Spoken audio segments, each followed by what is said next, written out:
అరణ్యకాండ దండకారణ్యం. వేద విద్యా శ్రీయుతమై మధ్యాహ్న సూర్యబింబ సమంగా వెలుగొందే ఆశ్రమాలతో అలరారే దండకారణ్యంలో సీతారామ లక్ష్మణులు ప్రవేశించారు.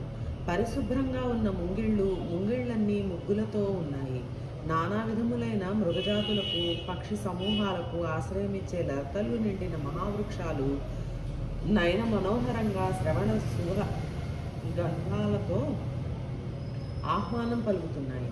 లేడి చర్మాలు, పవిత్రములైన దర్భలు, రుక్సృవాలు, పావన నదీజల పూర్ణ కలశాలు, కందమూల ఫలాలు, ఆవు నెయ్యి ప్రేల్చిన అగ్నికుండం నుండి వ్యాపించే సుగంధ ధూపం, ఏకాగ్ర చిత్తంతో సాగే వేదగానం, ఇన్నిటితో నిండిన ఆశ్రమాలు, ఆశ్రమ పరిసరాలలో వికసిత కమలశోభితో సరావరాలు, తపోదీక్షితులై నియమిత ఆహార విహారులై పరతత్వాన్ని ఉపాసించే మహర్షులు వైశ్వానర తేజోమూర్తుల వలె గోచరిస్తున్నారు. అది చతుర్ముఖ ప్రజాపతి ఆవాసంలా ఉంది. జ్ఞాన సంపన్నులైన ఆ మహామనులందరూ రామచంద్రుడు తన పత్నితో తమ్మునితో వస్తున్నాడని తెలిసి ఎదురేగి ఆనందపూర్ణ హృదయంతో మంగళవాక్యాలతో స్వాగతం పలికారు. బ్రహ్మ విద్యను ఉపాసించే ఆ మునులందరూ సీతారామ లక్ష్మణులను చూసి ఆశ్చర్యంతో మాట పలుకు లేకుండా రెప్ప వాల్చకుండా నిలబడి కొంతసేపటికి కర్తవ్యం స్మరణకు రాగా అర్ఘ్యపాద్యాది అతిథి సత్కారాలతో పర్ణశాల లోపలికి తీసుకువెళ్ళి స్వాదుజలాలు, మధుర ఫలాలు అర్పించారు. చిరునవ్వుతో రామచంద్రుడు వారి సత్కారాలన్నీ స్వీకరించి విశ్రాంతి తీసుకునే వేళ ఆ మునులు, ఓ రఘువంశీయుడా, నువ్వు మాకు మాన్యుడవు, పూజ్యుడవు, చక్రవర్తివి. ఇంద్రుని అంశతో ప్రభవించే చక్రవర్తి సర్వ ప్రజారక్షకుడై వారందరికీ పూజార్హుడు అవుతాడు. మేమందరం నీ రాజ్యంలో నీ రక్షణలో ఉన్నవారము. నువ్వు రాజధానిలో ఉన్నా అడవిలో ఉన్నా మాకు రక్షకుడివే. ఇంద్రియ నిగ్రహంతో జితక్రోధులమై శాపదండాన్ని విడిచి తపోధనార్థులమై ఈ అరణ్యంలో ఉన్న మాకు నువ్వే శరణ్యుడవు అన్నారు. వారందరి వద్ద ఆ రాత్రి గడిపి మరునాడు సీతాలక్ష్మణ సహితుడై అడవి మధ్య భాగానికి ప్రయాణం సాగిస్తున్నాడు. సాగుతున్న కొద్దీ అరణ్యం భయానకంగా ఉంది. ఎటు చూసిన వ్యాఘ్రగర్జనలు, భల్లూక ధ్వానాలు, రేవులేని మహాతటాకాలు, చిందరవందర అయిన తీగలతో, విరిగిన చెట్ల కొమ్మలతో, కిమ్మనకుండా కూర్చున్న పక్షి సంఘాలతో, నిర్విరామంగా కీచురాళ్ల ధ్వనులతో నిండిన ఆ ప్రాంతంలో నడుస్తుండగా ఎత్తైన కొండ వంటి దేహంతో విరాధుడు ఎదురుపడ్డాడు.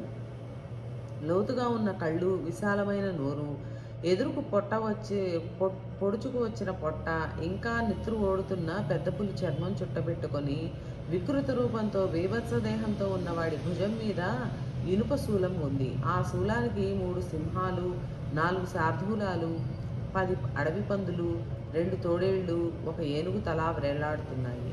సీతారామ లక్ష్మణులు కంటపడటంతో వాడు ఒక్క అరుపు అరిచి వారి మీదకి లంఘించాడు. లంఘిస్తూనే ఒక చేతితో సీతను పట్టుకొని, ఎవరు రా మీరు? ఆయువు మూడినవాడు గాని ఈ ప్రాంతంలో గాలి పీల్చడు. ఇంతకు మీ వేషాలేమిటి? చేతిలో శరచాపాలున్నాయి, నడుమున కత్తులు మెరుస్తున్నాయి. మరి మహామునుల వలె నారచీరలు కట్టి జడలు వేసుకున్నారేమిటి? నేనెవరినో తెలుసా? విరాధుడనే రాక్షసుడను. రోజు ఋషుల మాంసమే ఆహారంగా తీసుకుంటాను. ఈ సుందరిని నీ భార్యగా గ్రహించి పాపకర్ములైన మీ రక్తం త్రాగుతాను అని ఒక్క పొలికేక వేశాడు. జానకి గజగజలాడింది. ఝూమారుతంలో అరటి మొవ్వులా చలించింది. సీతను చూసే రాముని గుండె వణికింది. తమ్ముడు విదేహాధీసుని ఇంటి ఆడబిడ్డకు ఎటువంటి క్లేశాలు తెచ్చిపెట్టాం? కైకేయి తన కొడుక్కి రాజ్యం కోరి ఊరుకోక ఈ వనవాసం నాకెందుకు విధించిందో ఇప్పుడు తెలుస్తుంది. ఆవిడ కోరిక పూర్తిగా నెరవేరింది. కన్న తండ్రి కన్ను మూసిన కాళ్ల ముందుకొచ్చిన కోసల రాజ్యలక్ష్మి కాకుండా పోయినా నాకు గుండె జారలేదు. ఇప్పుడు ఈ దుష్టుడి చేతిలో జానకి చిక్కుబడేసరికి అంటూ గద్గద గాత్రుడు కాగా లక్ష్మణుడు కోడెత్రాచులా బొసుకొట్టి, అన్నా, దేవేంద్రుడవైన నువ్వేనా మాట్లాడుతున్నది? నా వంటి సేవకుడుండగా నీకెందుకు బాధ? ఇదిగో బాణం సంధిస్తున్నాను. ఇది వాడి శిరస్సును నరికి రక్తపానం చేసి నేల కూలుస్తుంది. నా క్రోధాగ్ని వజ్రాయుధంగా సాగి వీణ్ణి భూపతితుని చేస్తుంది అన్నాడు. విరాధుడు హూంకరించి, ఇంతకీ మీరెవరు? ఎక్కడకు ప్రయాణం? అనగా రాముడు, మేము ఇక్ష్వాకు వంశ క్షత్రియులం, అరణ్యవాసానికి వచ్చాం. ఇంతకీ నువ్వెవడవు? ఇక్కడెందుకుంటున్నావు అన్నాడు. రాక్షస కోటి నన్ను విరాధుడిని పిలుస్తుంది. నేను శతహ్రద కొడుకుని, జవుడు నా తండ్రి. నా తపోదీక్షకు బ్రహ్మ ప్రసన్నుడై శస్త్రాలతో అచేద్యుడవు అవధ్యుడవు అవుతావని వరమించాడు. అందుచేత మీరు అనవసర శ్రమ పడకుండా ఈ పిల్లను వదిలిపోండి, మీ ప్రాణాలు మీకు దక్కుతాయి అన్నాడు. ఆ మాటలు వింటున్న రామచంద్రుని కన్నులలో విస్ఫులింగాలు రేగాయి. ఓరి దృష్టుడా, నీకు కాలం సమీపించడం వల్లనే సీతను పట్టుకున్నావు. రా, బ్రతకు కడతేర్చుకుందువు గాని అంటూ బాణం సంధించి విరాధుని శరీరానికి గురిపెట్టి కొట్టాడు. రాముడు విడిచిన 7 బాణాలు విరాధుని శరీరం నుంచి దూసుకుపోయి నేలలో దిగాయి. కుపితుడైన విరాధుడు సీతను విడిచి శూలం ముందుకు పెట్టి భీకర గర్జన చేస్తూ వికృత వదనంతో రాముని మీదకు నడుస్తున్నాడు. రామలక్ష్మణులు శరవర్షంతో వాని గమనావేగాన్ని అరికట్టారు. ఎన్ని బాణాలు తగిలినా వాడు చలించకుండా శూలం విసరడము, రాముడు దానిని మధ్యలోనే 2 ముక్కలుగా ఖండించడము ఏకకాలంలో జరిగాయి. రామలక్ష్మణులు వాడి కత్తులతో వాని భుజాలు నరకడం మొదలుపెట్టారు. వాడు వారిద్దరిని చెరొక చేత్తో బంతుల్లా పట్టుకుని పైకెత్తి అడవిలోకి పరుగు ప్రారంభించాడు. అప్పుడు రాముడు, తమ్ముడు, ఈ రాక్షసుడు మనకు మంచి సాయం చేస్తున్నాడు. ఈ అడవిలో దారి తెలియక అవస్థపడుతున్న మనకు వీడి భుజాల మీద నుంచి అంతా చూసే అవకాశం దొరికింది అన్నాడు. ఇక్కడ సీత భయభ్రాంతమై, ఓ రాక్షసుడా, పవిత్రశీలుడు, సచ్చరిత్రుడు, సత్యవ్రత ప్రాయణుడు అయిన నా భర్తను విడిచి నన్ను చంపేయి అని రోధించసాగింది. ఆమె ఆర్తనాదం విన్న రామలక్ష్మణులు నిశితంగా యోచించి ఇద్దరూ ఏకకాలంలో వాడి చేతులు నరకడంతో వాడు మూర్ఛితుడై నేలకూలాడు. నేలకూలిన ఆ రాక్షసుని తమ పాదాలతో ముష్టిఘాతాలతో ఎంతగా హింసించినా వాడు అంతిమ శ్వాస విడవలేదు. అది చూసి రాముడు, తమ్ముడు, వీడు ఇలా చావడు. నేను నా కాలితో తొక్కి ఉంచుతాను, నువ్వు గొయ్యి తవ్వు, అందులో పూడ్చేద్దాం అనగా విన్న విరాధుడు, ఓ ఇక్ష్వాకు వంశీయుడా, ఇప్పటికి తెలిసిందా నాకు నువ్వెవరివో? నా మోహం తొలగిపోయింది. నువ్వు కౌసల్యాసుతుడువని, ఈ చిన్నవాడు నీ తమ్ముడని తెలిసింది. నేను తుంబురుడనే గంధర్వుడను. కుబేర శాపం వల్ల ఈ అవస్థల పాలయ్యాను. నీ చేతులలో నాకు శాప విమోచనం అనుగ్రహించాడు ఆయన.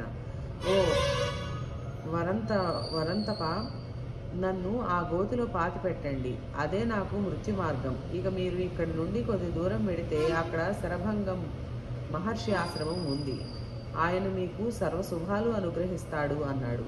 విరాధుడు చెప్పినట్లే రామలక్ష్మణులు వారిని ఖననం చేసి వెనుదిరిగి జానకిని సమీపించారు. ఆమెను దగ్గరగా తీసుకుని జరిగిన కథ అంతా చెప్పి శరభంగ మహర్షి ఆశ్రమం వైపు వెళ్ళారు.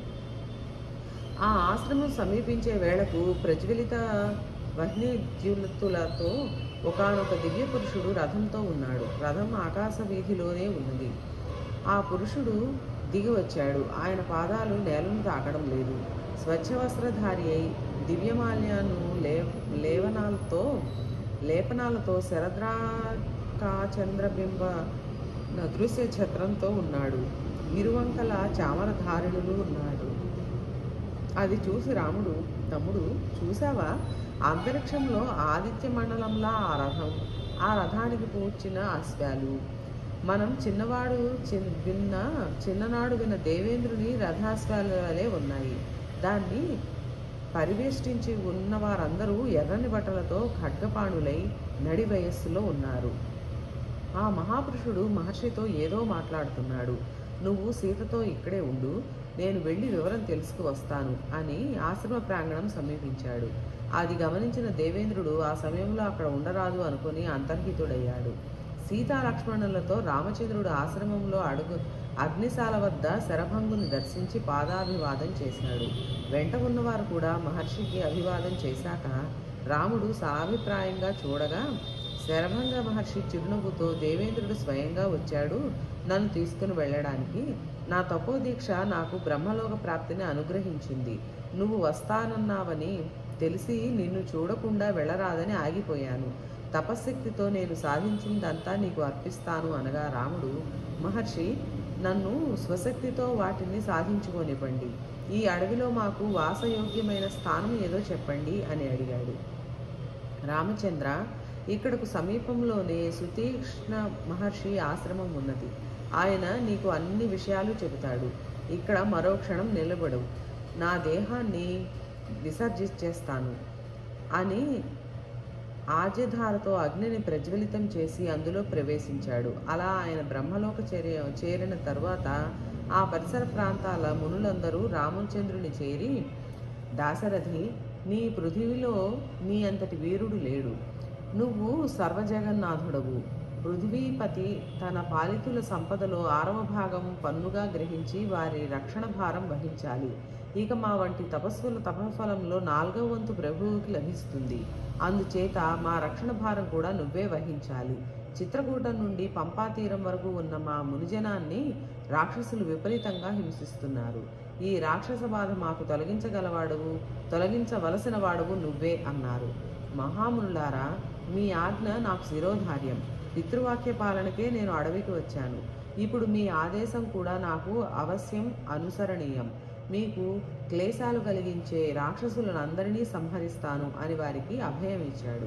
అనంతరం సుతీక్ష్ణ మహర్షి ఆశ్రమం వైపు సాగారు సీతారామ లక్ష్మణులు. నదీ తీరం వెంట నడిచి నడిచి మహర్షి ఆశ్రమాన్ని చేరి కులగోత్రాలు చెప్పుకొని పాదాభివాదం చేశారు. ఆయన రాముని దగ్గరకు తీసుకొని, రామభద్ర, మీరు అడవిలో అడుగుపెట్టింది మొదలు మీ వార్తలు ఎప్పటికప్పుడు మాకు అందుతూనే ఉన్నాయి. చిరకాల తపఫలంగా నేను సాధించిన పుణ్యలోకాలు, తపశ్శక్తి నీకు ధారవస్తాను అన్నాడు. రాముడు వినయంగా, మహాత్మా, ఆ శక్తులను స్వయంగా సాధించే అవకాశం నాకు అనుగ్రహించండి. మీ భూతదయా దృష్టిని, తపశ్శక్తిని శరభంగ మహర్షి మాకు వివరించారు. మేము ఎక్కడ నివసించాలో మీరే చెబుతారని ఆయన అన్నారు. మీ ఆదేశం కోసం ఎదురు చూస్తున్నాం అన్నాడు. రామభద్ర, మీరు ఇక్కడే ఉండవచ్చు. ఈ పరిసరాలలో కొన్ని మృగాలున్నాయి. అప్పుడప్పుడు అవి వచ్చి తమ తపోదీక్షకు విఘ్నం కలిగిస్తాయి. అంతే, అవి క్రూర మృగాలు కావు అనగా రాముడు, ఆ మృగాలను వేటాడడం మాకంత పెద్ద పని కాదు. అయితే అది మీ అభిమతం కాదనుకుంటాను. అయినా మీ ఆశ్రమంలో ఉండవలసిందిగా మమ్ము నిరోధించవద్దు అన్నాడు. ప్రొద్దుగురు కింది అందరూ సంధ్యోపాసన చేశారు. రాత్రి గడిచింది. ఉదయ సంధ్యావందనాలు ముగించుకొని మళ్ళీ మహర్షికి అభివాదం చేసి, మాకు అనుజ్ఞ ఇవ్వండి అన్నాడు రాముడు. రామభద్ర, ఈ దండకారణ్యంలోని మహాత్ముల ఆశ్రమాలన్నీ మీరు దర్శించాలి. సుగంధభరితాలైన పూలతో నిండిన చెట్లు, అత్యంత స్వాదువులైన మూలఫలాలు, ప్రశాంత వాతావరణము, కలస్వనాలతో పక్షులు, రుచిగా ఉండే జలాలు, నిండిన కొలనులు, చక్కని సెలయేళ్ళు, హాయిగా నర్తనం చేసే మయూరాలు, ఇవన్నీ చూసి మళ్ళీ నా ఆశ్రమానికి రావాలి సుమా అన్నాడు మహర్షి. రామలక్ష్మణులు ఆయనకు ప్రదక్షిణం చేసి ప్రయాణ సన్నద్ధులయ్యారు. జానకి వారికి బాణ తూణీర ఖడ్గాలు అందించింది. యాత్ర ఆరంభమైంది. ఆ మాట ఈ మాట చెప్పుకుంటూ వెళుతున్నారు. ఆ సమయంలో జానకి, ఆర్యపుత్ర, అధర్మం ఉన్నదే అది ఏదో సందు చూసుకొని మహామహులను కూడా వంచిస్తుందని విన్నాను. అసత్య భాషణం, వరదారాగాభిమానం, వైరం లేని హింస, ఈ 3 అధర్మ పదాలు. ఇందులో మొదటి 2 మీ దరికి చేరవు. 3వది ఉన్నదే వైరం లేని హింస. అదొక్కటే మనల్ని బాధించేలా ఉంది. మహర్షిగణ రక్షణార్థం రాక్షస సంహారం చేస్తానంటున్నారు. రాక్షస సంహారానికే మీరు దండకారణ్యానికి వచ్చినట్లు మీరు అనుకుంటున్నారు. మనకు రాక్షసులతో వైరం లేదు. వారి మీద బాణప్రయోగం దేనికి? అందుచేత మనం ఈ అడవిలో ఉండవద్దు. మీరిద్దరూ ధనుర్బాణధరులై సాగుతూ ఎదురైన రాక్షసుల మీద శరవర్షం కురిపిస్తారు. రాజపుత్రుడికి ధనస్సు అగ్నిహోత్రుడికి ఇంధనం వంటిది. నాకు కథ గుర్తుకు వస్తోంది. పూర్వకాలంలో ఒక మహర్షి తపస్సును భంగం చేయడానికి మార్గాంతరం లేక దేవేంద్రుడు సైనిక రూపంలో వచ్చి తన ఖడ్గాన్ని ఆయన దగ్గర దాచిపెట్టుకున్నాడు. ఆ మహర్షి దానిని రక్షించడం కోసం నిరంతరం తనతో ఉంచుకు తిరుగుతున్నాడు. అంతతో ఆయన మనస్సు ఆ ఖడ్గాన్ని వినియోగించడానికి అలవాటు పడి క్రూర మృగాలను, క్రూర కర్మాలను, అధర్మానికి లొంగి నరకానికి తీసుకొని వెళ్ళింది. మీకు హితోపదేశం చేయగల శక్తి నాకు లేదు. కానీ మనతో ద్వేషం లేని వారి మీద కత్తి దుయ్యడం దేనికి? తపోవనాలలో శస్త్రంతో పనేమిటి? ఇక్కడ క్షాత్రధర్మ పాలన అవసరమనుకోను.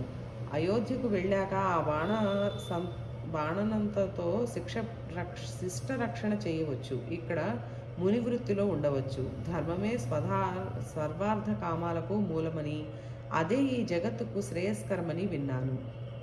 కనుక ఈ అరణ్యంలో ఉన్నంతకాలం వనవాస ధర్మం ఆచరించండి. ఈ మాటలు నా మనసులోని చాంచల్యం వల్ల చెప్పాను. మీ వీటి మంచి చెడులు మీ అన్నదమ్ములు ఇద్దరూ యోచన చెయ్యండి అన్నది. రాముడు జానకి, స్నేహస్నిగ్ధాలు హిత సంభరితాలు అయిన నీ మాటలు జనకరంజన రాజనందనగా చెప్పావు చక్కగాను. అడవిలో ఉన్న అయోధ్యలోనూ ఉన్న క్షత్రియ ధర్మం క్షత్రియ ధర్మమే. శిష్టులను ఆర్తులను రక్షించడానికే రాజవంశీయులు ఖడ్గం ధరిస్తారు. ఈ అరణ్యంలో ప్రశాంతంగా తపోదీక్ష వహించిన మునిజనాన్ని హింసించే దుష్టులను సంహరించడం నా ధర్మం. జానకి, నిన్ను లక్ష్మణుడిని విడిచిపెట్టడానికి కూడా సంకోచించను. కానీ ధర్మ మార్గాన్ని విడవడం అనే మాటకే అవకాశం లేదు. ఈ జీవితాన్ని తృణప్రాయంగా వదలడానికైనా అంగీకరిస్తాను. కానీ చేసిన ప్రతిజ్ఞను, ఆడిన మాటను తప్పను అని సమాధానపరిచాడు. యాత్ర సాగుతున్నది. ముందుగా రాముడు, ఆ వెనుక సీత, ఆమెను అనుసరించి లక్ష్మణుడు. శైలసానువులు, పద్మసరోవరాలు, వనగారాహాలు, అడవి దున్నలు, చీకటి కొండల వలె ఏనుగుల గుంపులు అన్నిటినీ చూస్తూ సంధ్యా సమయానికి ఒక తీరానికి చేరారు. స్వచ్ఛ జలాల మధ్య ఎర్రని తెల్లని పద్మాలు, జలపక్షుల తలన్వనాలు, వీటన్నిటినీ మించి కమ్మని గీతగానానికి అనుగుణంగా వాద్యఘోష వినరాగా ఆశ్చర్యంతో అక్కడి ధర్మభృత మహర్షిని సమీపించి ఆ విశేషం ఏమిటని అడిగారు. మాందకర్ణి అనే మహర్షి ఇక్కడ దీర్ఘకాలం వాయు భక్షణతో తపస్సు చేస్తుంటే దేవతలు భీతులై 5 అప్సరసలను పంపారు. ఆయన కామవశుడయ్యాడు. వారు ఆయనను భర్తగా సేవించడం మొదలుపెట్టారు. వారి కోసం ఈ సరోవరంలో ఒక భవనం నిర్మించాడు ఆయన. తన తపఃప్రభావంతో ఆయన నిత్య యవనుడయ్యాడు. మీకు వినిపించే నృత్య గీతాలన్నీ ఆ భవనం నుంచి వచ్చేవే అన్నాడు ఆయన. అది విని ఆశ్చర్యపడ్డారు వారు. నెమ్మదిగా ముందుకు సాగి ఆ ప్రాంతాల మునిచంద్రులను దర్శించి ఒక్కచోట కొంతకాలం ఉంటూ క్రమంగా 10 సంవత్సరాలు గడిపారు. అనంతరం సుతీక్ష్ణ మహర్షి ఆదేశానుసారం తిరిగి ఆయన ఆశ్రమానికి చేరి, మహర్షి, ఈ అరణ్యంలో ఎక్కడ వెళ్ళినా అగస్త్య మహాముని ప్రశంసలే వినిపిస్తున్నాయి. వారిని దర్శించాలని ఉంది. మీరు దారి చెబితే వెళ్ళి వారి ఆశీర్వాదాలు పొందుతామనగా, రామభద్ర, నేను చెప్పాలనుకుంటున్నాను, మీరే అడిగారు. దక్షిణంగా 4 యోజనాల దూరం వెళితే అగస్త్య భ్రాత ఆశ్రమం. అక్కడ దట్టంగా రావి చెట్లు, సరోవరాలు. రాత్రికి అక్కడ గడిపిన మరునాడు ఉదయమే బయలుదేరి దక్షిణంగా మరొక యోజనం వెళితే అగస్త్యుల ఆశ్రమం అన్నాడు. ఆయన ఆజ్ఞను పొందిన వారు ప్రయాణం సాగించి దట్టంగా పెరిగిన ఆ రావి చెట్ల నీడలలో ఉన్న అగస్త్య భ్రాత ఆశ్రమానికి చేరుతున్నారు. అగ్ని కార్యమానికి అవసరమైన కట్టెల మూపులు, వైడూర్య కాంతులతో దర్భల ప్రోవులు, యజ్ఞశాల నుండి శ్వేతధూమము, నదీ జలాల స్నానం చేసి సంధ్యను ఉపాసించే బ్రహ్మవాదులు, అలా ఈ మహారణ్యాన్ని వాసయోగ్యం చేసిన అగస్త్యుని ప్రభావం గుర్తుకు రాగా, రాముడు, లక్ష్మణ, వాతాపి, ఇల్వలుడు అని 2 రాక్షసులు ఉండేవారు ఇక్కడ. వారిని విప్రమాంసం కానీ రుచించేది కాదు. అందుకని వారు ఉభయులు బ్రాహ్మణ వేషం ధరించి దారి కాసి అటుపోయే విప్రులను భోజనానికి ఆహ్వానించేవారు. వారు వచ్చాక వాతాపి మేకగా మారేవాడు. ఇల్వలుడు వారికి నరికి మాంసం వండి వడ్డించేవాడు. వారు తృప్తిగా భుజించి కూర్చున్న వేళ వాతాపి రా రా అనేవాడు ఇల్వలుడు. వాతాపి ఆ అతిథి పొట్ట చీల్చి వచ్చేవాడు. అనంతరం వారిరువురు ఆ విప్రుని ఆరగించేవారు. వారి కథొక వేడుకగా చిరకాలం సాగింది. అది తెలిసిన అగస్త్య మహర్షి స్వయంగా అక్కడకు వచ్చి వారి ఆతిథ్యం స్వీకరించి హాయిగా విశ్రాంతి తీసుకుంటున్నాడు. అలవాటు ప్రకారం విల్వలుడు పిలిచాడు. అది విని అగస్త్య మహర్షి, ఇంకా ఎక్కడ వాతాపి, ఈ పాటికి వాడు యమనదనం చేరి ఉంటాడు అనడంతో ఇల్వలుడు తీవ్ర క్రోధంతో ఆ మహర్షి మీదకి రాబోగా ఆయన కన్నులు ఎర్రజేసి వారిని బూడిద చేశాడు అని కథ చెబుతుంటే వారు మార్గయాసం లేకుండా ముందుకు నడిచారు. అగస్త్యభ్రాత ఆశ్రమంలో ప్రవేశించారు. వారి అభివాదాలు అందుకొని ఆయన వారికి అతిథి మర్యాదలు నిర్వర్తించాడు. ఆ రాత్రికి అక్కడ శయనించి మరునాడు తెల్లవారుతుండగా ఆ మహర్షి ఆజ్ఞ పొంది ప్రయాణం ఆరంభించారు. పనస, సాల, మధుక, బిల్వ వృక్ష సమూహాలతో, ఫలపుష్ప శోభిత కానన తరువులతో, లతలతో అలరారే ప్రకృతి శోభను తిలకిస్తూ రాముడు వాటి విశేషాలు సీతకు లక్ష్మణునికి వివరిస్తూ, తమ్ముడు చూసావా, ఈ పరిసరాలలో మృగాలు ప్రశాంతంగా చెరుస్తున్నాయి, పక్షుల కలస్పనాలే వినివస్తున్నాయి, స్నిగ్ధవ్రత పత్రాలతో లతా తరువులు ప్రకృతి సౌందర్యం ఇనుమడింపచేస్తున్నాయి.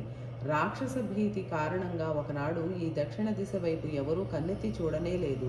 అటువంటిది అగస్త్య మహర్షి ప్రభావం వల్ల ఎంత ప్రశాంతంగా ఉన్నదో. ఆ రోజులలో మేరువుతో స్పర్ధ కలిగి వింధ్య పర్వతం సూర్యమండల పర్యంతం వ్యాపించగా ఆయన తన శాసనంతో దీన్ని ఇలా ఉంచాడు. అంతటి మహత్తర తపశ్శక్తిశాలి అయిన పురాణ పురుషుడైన మనం ఇంక మిగిలిన కాలాన్ని ఈయన ఆశ్రమం సమీపంలోనే గడుపుదాం. ధర్మబద్ధులు సత్యబద్ధులు అయిన వారెందరో ఈయన ఆశ్రమంలో ఉంటున్నారు అని రాముడు చెబుతుండగా ఆశ్రమం సమీపించింది. సీతారామ లక్ష్మణులు ఆశ్రమం సమీపించాక అక్కడున్న శిష్యునితో, మేము దశరథ నందనులం, రామలక్ష్మణులం, ఈమె నా ఇల్లాలు జానకి, మేము మహర్షి దర్శనానికి వచ్చాం అన్నాడు రాముడు. శిష్యుడు వెళ్ళి చెప్పగా మహర్షి, ఎంతకాలానికి రాఘవులను చూడాలని అనుకుంటూనే ఉన్నాను, తక్షణం తీసుకునిరా అన్నాడు. బ్రహ్మచారి తిరిగి వచ్చి, ఎవరయ్యా రాముడు, మా గురువులు వారిని చూడాలని కుతూహలపడుతున్నారు అని దారి చూపించాడు.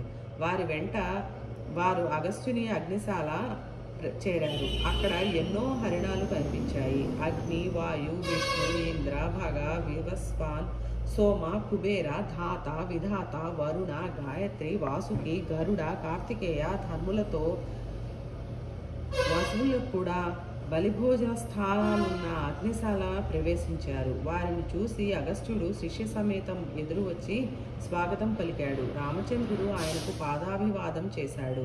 ఆయన రామును లేవనెత్తి దగ్గరగా తీసుకున్నాడు. సీత అనంతరం లక్ష్మణుడు ఆయనకు అభివాదం చేశారు. వారికి అర్ఘ్యపాద్యాదులు ఇచ్చాక ఫలమూలాలు ఆరగింపజేసి మహర్షి, రామభద్ర, అగ్నిహోత్రుని అర్చించిన అనంతరం అతిథి పూజ జరపనివాడు ఉన్నాడే, వాడు కూట సాక్ష్యాలు చెప్పేవాడిలా తన మాంసం తనే తింటాడు అని శాస్త్రఘోష. ధర్మజ్ఞుడవైన నువ్వు మా ఆతిథ్యం స్వీకరించడం మా అదృష్టం అని కొంత ప్రసంగం సాగాక, రామ, వజ్రఖచితము హేమ నిర్మితము అయినది ఈ ధనస్సు, ఇదిగో అక్షయ తూర్ణీరాలు, వీటిని తీసుకో. ఈ రజత ఖడ్గం నీ దగ్గర ఉంచుకో. ఇవి విశ్వకర్మ నిర్మితాలు. వీటితోనే శ్రీమన్నారాయణుడు దేవతలకు సర్వశుభాలు సమకూర్చాడు. వీటిని దేవేంద్రుడు నా దగ్గర ఉంచాడు. ఇవి నీకు అలంకారాలు. వీటితో ఇంద్రనమ పరాక్రముడవై విజయశ్రీ విరాజితుడవు కాగలవు అని వారి ముగ్గురిని చూసి, నా మీద మీకున్న ఆదరాభిమానాలకు ఆనందిస్తున్నాను. ఎంతో శ్రమపడి నన్ను చూడాలని వచ్చినందుకు సంతోషంగా ఉంది. ప్రయాణంలో బాగా అలసినట్లున్నారు. ఈ జనకరాజనందన మరీ సుకుమారి కనుక మరింత అలసినట్లున్నది. నీ మీద గాఢను రాగంతో ఈ అరణ్య క్లేశాలను అనుభవించడానికి వచ్చింది. ఈ లోకం ఉన్నదే ఇది చాలా విపరీతమైనది. భర్త శ్రీమంతుడైతే ఆ సుఖభోగాలు అనుభవించడానికే స్త్రీలు ఇష్టపడతారు. పరిస్థితులు తారుమారైతే ఆ భర్తను విడవడానికైనా వెనుకాడరు. స్త్రీ హృదయం ఉన్నదే అది ప్రవాహోదకం వలె చంచలమైనది, నిశిత శస్త్రం వలె పదునైనది. గరుము గరుత్మంతుని వలె వేగంగా సాగగలది. కానీ నీ జానకి తద్భిన్నంగా ఉంది. నిన్నే పరమంగా చూసుకునే ఈమెకు మనఃక్లేశం కలుగకుండా చూసుకోవాలయ్యా. అరుంధతి వంటి సచ్చరిత్ర ఈమె. ఆమె కోరిక సమయానికి తీరుస్తూ ఉండాలి అన్నాడు. రాముడు, మహాత్మా, మీ అనుగ్రహానికి నోచుకున్న మాకంటే అదృష్టవంతులు లేరు. మాకు ఈ పరిసరాలలో వాసయోగ్యమైన స్థానం నిర్దేశించండి అని వినయంగా అడిగాడు.